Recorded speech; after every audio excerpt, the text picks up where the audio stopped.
I declare. So it's our last Sunday of this, and I guess my first question is it really that simple to just declare it? Is it really that simple? Yes? Really? Yeah. Well, no, yes is an answer, but no is also an answer, because actually it's yes and no. Is it that simple to declare? Yes and no. Yes, if you believe it, and no, if you don't. It's so easy to just declare, but the universe isn't listening to your declaration, it's listening to what's under it. It's listening to whether or not you believe what you say when you say it.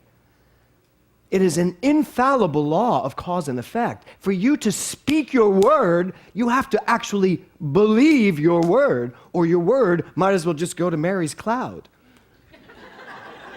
and just hope that she can access it.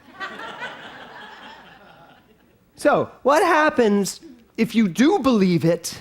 You're pretty sure, but pretty much that's what happens. You're pretty sure you believe it, and it's not manifesting. You heard the lyrics in Karen's song. Name it and claim it. Okay, so the title of my talk today is No Loopholes.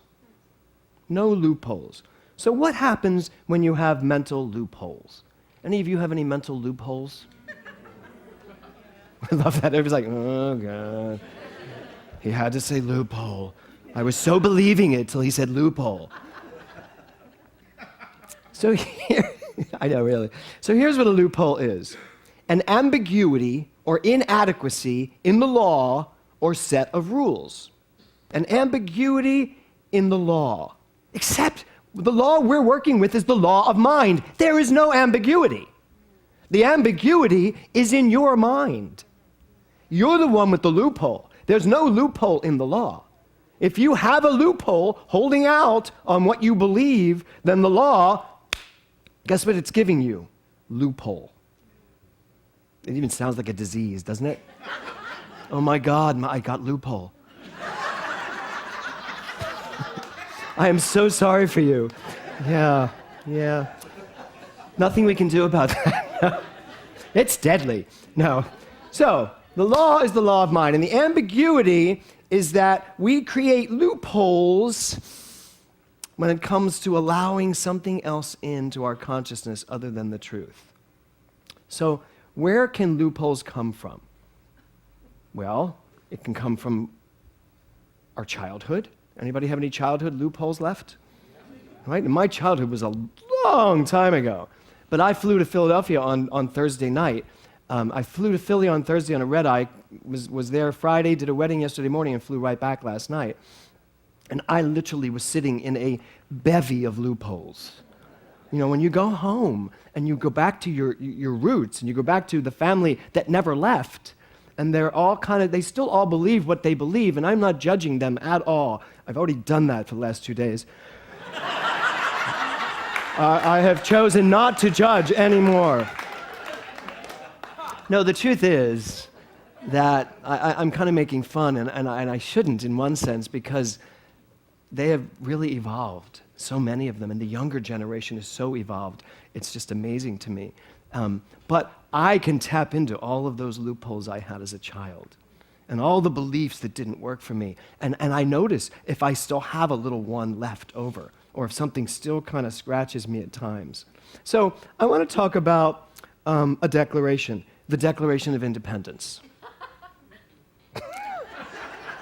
I know, that funny piece of writing, the Declaration of Independence. It says this: we hold these truths to be self-evident, that all men are created equal. Loophole! Women are going to have to work for it. Now think about that loophole. All men are created equal. The founding fathers of our nation said, leaving a loophole so that women didn't have those rights. That was a loophole. Because, well, all men apparently are created equal. Well, depending on your color, and for many people, depending on your religion. So all men are created equal, except this, and this, and if you happen to not be a man. So in 1848, that was 1776. This is 1848, first women's rights movement. 1848. I know, but how long did it take? for that loophole. Look how long that loophole stayed in place.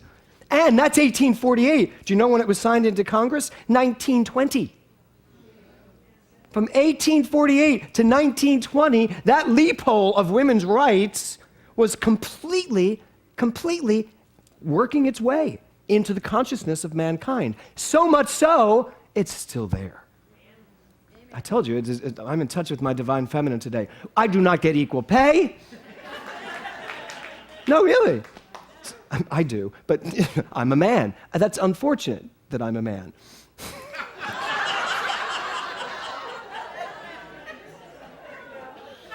This talk could go in such a different angle right now. But I'm going to stay on point. Because it really is true to think about, where are your mental loopholes? Where are you taking from 1776 to 1920 to actually figure it out? That God is all there is, it's what I am, it's who I am, and my word is the law. Except when this. That's the loophole. I saw this article, and it said, all men and women are created equal, except in Texas. Did someone just say that's right? Yeah, that's right, except in Texas. So where is your mind living in Texas? All my exes live in Texas. Unfortunately, they're still active.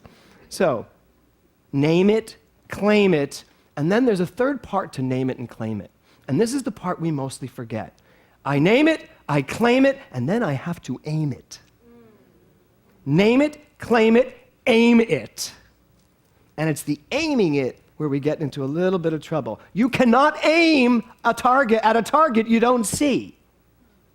You can't aim it if you haven't literally understood the target and decided that the target is within your realm of reaching. Loopholes impair our spiritual vision. Now just think about that. Loopholes impair our spiritual vision. If you are naming it, claiming it, and aiming it, the loophole does this. You aim it, and it hits the loophole and goes round and round and goes nowhere. Because you've put something in the way of that target. Yes, prosperity, there it is, but I know the economy's bad. Anybody going around in circles financially? No one raised their hand. Good, you've learned. I'm not raising my hand. Anybody going in circles with their health? Anybody going in circles with their relationships? Anybody going in circles with their creative expression, what they want to get out, and they see it, but then there's a loophole. Nobody succeeds at that. I'm too old.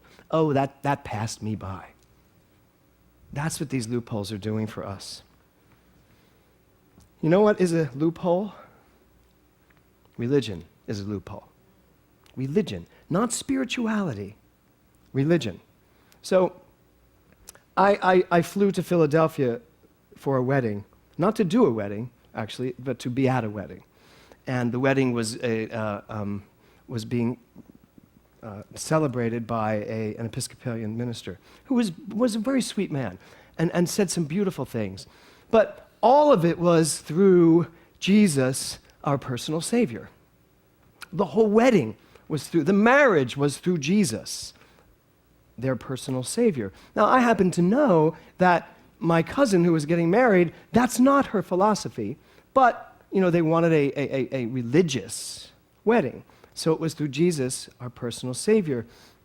And I asked a bunch of people what that meant. I felt like I was doing a documentary at the reception. I was like, so what do you think it means when they say, this marriage is blessed through Jesus, your personal Savior? And what I got a lot of different answers. I mean, when I asked the younger generation, they were like, I don't know, I don't listen to that stuff. I heard I do, and they did. And that was it.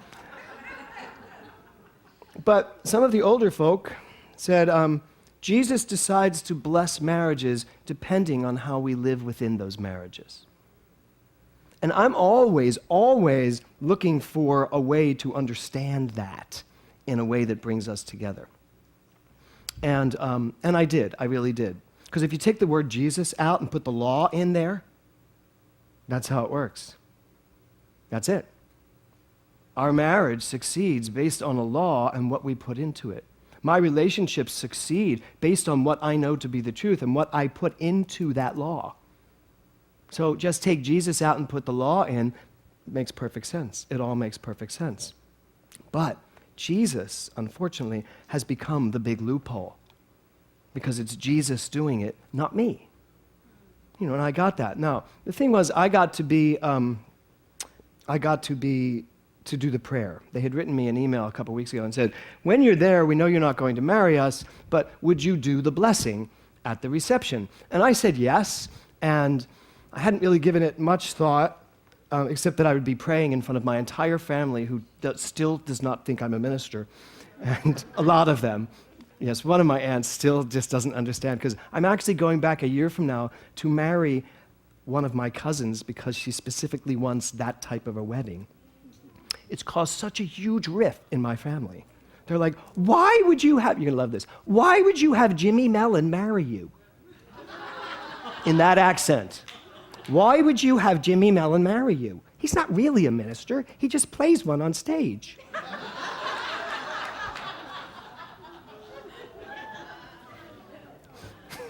But I play him very well. So,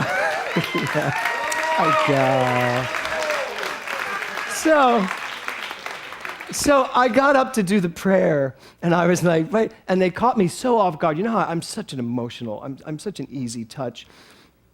My uncle danced with my cousin, the father of the groom, the father of the bride, and her, and they're dancing, and I am just sobbing because this is her third marriage, and this is such a beautiful marriage she's finally gotten into, and her family's so happy about it, and my uncle's like 80, I think, or 78. So it was just like so nice, and I'm crying, and they said, and now for the blessing. I was like, oh my God. So I got up and I explained how verklempt I was. I thought I'd use a good Christian word. And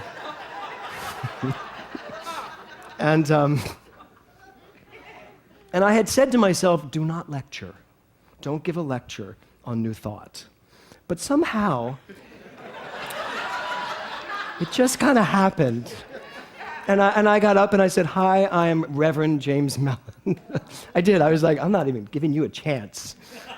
And I just said, I'm Reverend James Mellon. I'm a New Thought minister. And I could see everybody going, the hell's that? Because they use hell a lot in Philly. The hell is that? I said, I'm a New Thought minister from California. And right then you're like, oh, of course. He's in La La Land, of course, okay. So, and I said, and I just have to tell you, I look around the room and I see so many different religions represented here. Now, the truth was, it was like 90% Catholic. And I'm sure there were a couple Christians in there who didn't understand the difference between Christianity and Catholicism. And then there were a couple people that were questionable. But I still said, we represent so many different religions, and I said, I always look to see what's at the center of all these religions that brings us together. I said, and of course it's love. And here we stand with these two beautiful people sharing their love with us, so what are we here to do today? And then I did the blessing. And then after the blessing, I went back to my chair, and when after the best man gave his speech, this woman came over to me, and she said, my husband is from India. Oh, and I did the whole thing about namaste. She goes, my husband is from India. She said, and he's really excited. He finally knows what namaste means.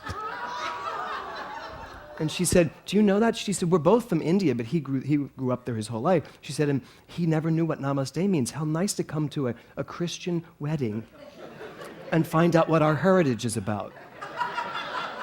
And then I got worried. I went, I hope that's what it means. I said, because I'm from the United States, and this may be just an Americanized version of namaste. And she said, no, I think we do remember that's kind of what it means. She said, but it was just nice to feel included. And I felt so good. I did. I felt so good. Now, mind you, the aunt that thinks I'm not a minister has not even mentioned or noticed that I've prayed. And I'm sitting right next to her. I said, what did you think of the prayer? She went, I took that to mean it was brilliant. Because she didn't say it was awful. And then someone asked to speak to me who had a very pained body, who was in a lot of pain.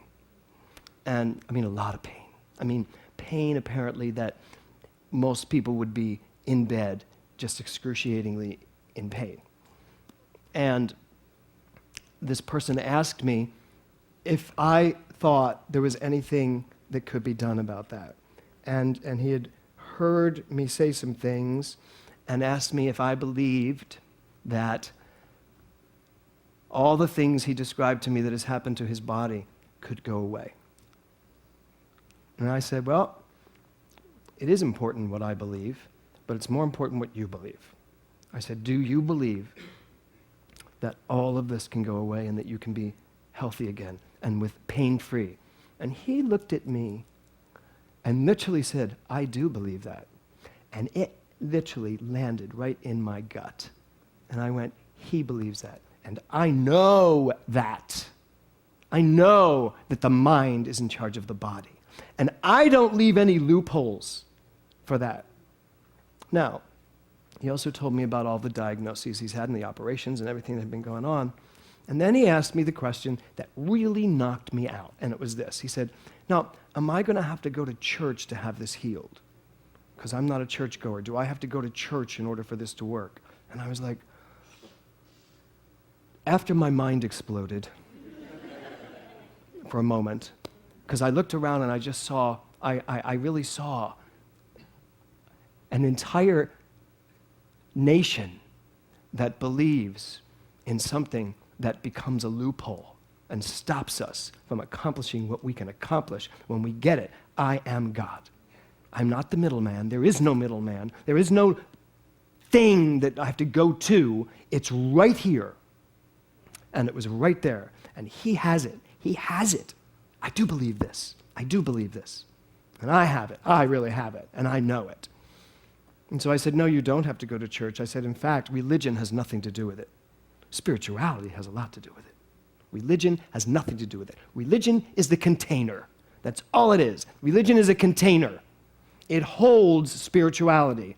And religion very often, within that container, so obscures what that spirituality is trying to say that we will do better to get rid of the containers and turn this universe into a place where everyone understands who they are and has the power.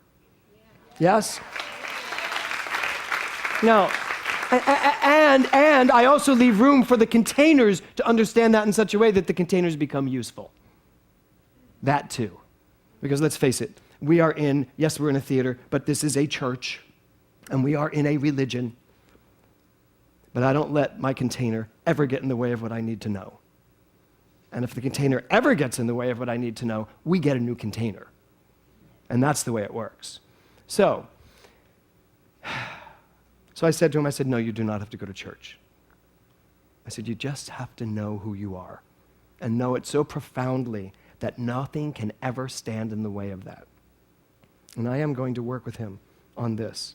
So let me just ask you, where are your loopholes? It's an important question. Where are your loopholes? Where do you put the except here? Yes, I know this, except here. Where do you put it? It's somewhere, because if there's anything in your life that is not literally blowing you away with the magnitude of amazing that it is, you have a loophole. You have something holding you back. You have some belief in place. So I also want you to think about something this week besides just your loopholes. I want you to think, what do your loopholes provide you? Because I looked around and said that too. What do your loopholes provide you? Why is the loophole useful for you? Is it because without the loophole you won't have an excuse? You won't have a reason why your life isn't working? What is your loophole providing you? Blame is a loophole. Without the loophole, you can't blame anyone. I can't blame my family for having beliefs that they've had for generations. I can understand in myself that I'm still believing them, but I can't blame anyone. So blame goes out the window. Name it, claim it, and aim it. Loopholes keep my aim going in circles. So if you feel like you're going in circles, there's a loophole there somewhere. Look for it. Find out what it is. Name it, claim it, and then aim at that and blow it up. Get rid of it. I don't quote Ernest Holmes a lot these days because I find so many other things equally as amazing. But I want to close today with Ernest Holmes. I'm going to ask you to take a deep breath. I often don't quote him because he's so deep sometimes. I don't want it to confuse or go over anyone's head, so I want to take this slowly. But he says this: "It is not enough to declare that God is the only power there is." That's number one. It is not enough to declare that God is the only power there is. It is only when the consciousness of power is hooked to the dynamo of the mind, it is only when that power is linked, is hooked to the dynamo that is your mind, that it is generated through the imagination, an embodiment of that, which is able to loose it in any direction it sees fit. In other words, it's not enough to know that God is all there is. It was very funny. Someone said yesterday at the wedding, they said, in the Catholic Church, you're not allowed to get married anywhere other than a church. And it was my cousin who's getting married, who I'm marrying. She said, yeah. And she said, and that's odd to me, because didn't we all grow up in the Catholic Church where they said God is everywhere? But apparently when you want to get married, he's only over here. And I love that she said that. And she said, it doesn't make sense to me. If God is everywhere, and God is everywhere, then I am everywhere. I am in that everywhere. So it's not enough to know that God is all there is, as he says. We have to know that the consciousness of power is right here in my mind. This is where it is, my consciousness. And that when I use my imagination, I am able to let it loose in any direction I aim it at. Any direction I aim it at. So where do you want to aim? This whole month has been about declaration. Where are you aiming your mind? Where are you pointing your divine energy that you are? You are the divine energy of the universe. You have in you the creative power to express and create anything you want out of your life. Our lives should be the most amazing manifestations of this breathtaking scope of energy. And only to the degree that they are not shows us that somewhere there's a loophole, somewhere we're off bit. So this week, take some time.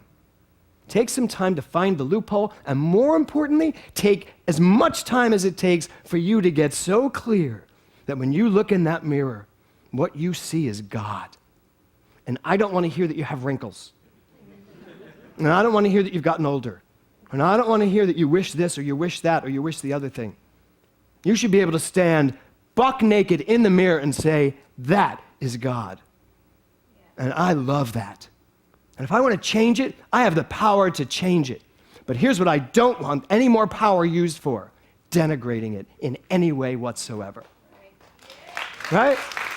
It is time for you to know not only who you are, but what you're capable of. Name it, claim it, but most importantly, aim it. Namaste. Thank you.